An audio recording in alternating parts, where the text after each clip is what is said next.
ओम श्री गुरुवे नमः। अखंडानंद बोधाय शिष्य संतापहारिणे सच्चिदानंद रूपाय रामाय गुरुवे नमः। ओम शांति शांति शांति। ओम प्रणाम। भगवान पुरुषोत्तम योग स्वामी अखंडानंद सरस्वती जी का दिव्य ग्रंथ और भगवान इसमें श्रीमद् भगवद गीता के 15 अध्याय की व्याख्या चल रही है। भगवान मंत्र नंबर है 15। भगवान बताते हैं कि मेरी उपस्थिति में 3 काम होते रहते हैं। मत्तः स्मृति ही ज्ञानम अपोहनम च।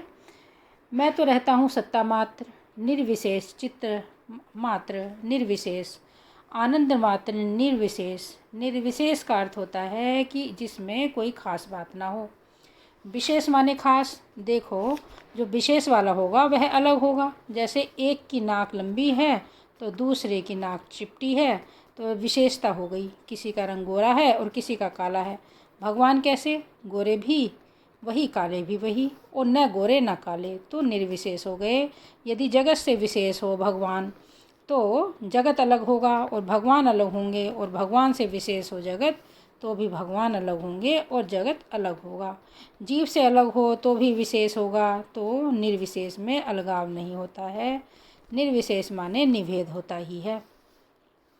एक घटाकाश से दूसरे घटाकाश में कोई विशेषता नहीं है, इसे निर्विशेष कहेंगे। उपाधि के कारण ही अलगाव भासता है, वास्तविक अलगाव नहीं है। तो नारायण पूर्व जन्म से हृदय में जो संस्कार रूप स्मृतियाँ छिपी हैं वे भगवान की उपस्थिति से ही जागती हैं, और तरह तरह के ज्ञान भी जो होते हैं वे भगवान की उपस्थिति से ही होते हैं, और जो सुषुप्ति होती है वह भी भगवान की उपस्थिति से ही होती है। यह समझो कि भगवान तो चुपचाप रहते हैं, वह अहम है। फिर उनसे एक ज्ञान उठता है। यह ज्ञान कैसा है? अयम घटेव, यह घड़ा ही है। तो संसार में जितने निश्चयात्मक ज्ञान होते हैं वे उसी अहम में से निकलते हैं।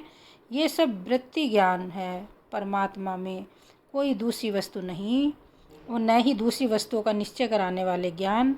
तो अहम तो निर्विशेष है, और यह जो भिन्न भिन्न पदार्थों का ज्ञान है ये सविशेष है।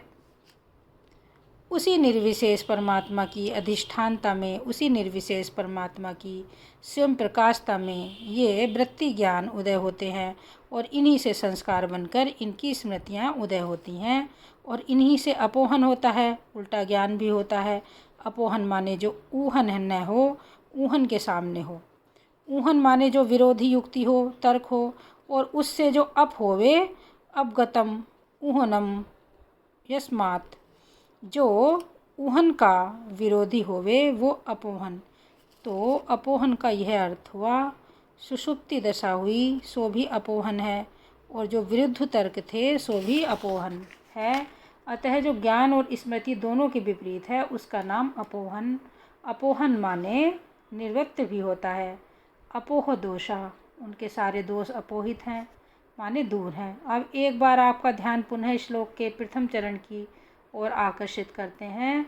सर्वस्य च अहम हृदि सन्निविष्टा मत्तः स्मृति ज्ञानम अपोहनम च। इससे आगे कल भगवान। ओम शांति शांति शांति। प्रणाम भगवान।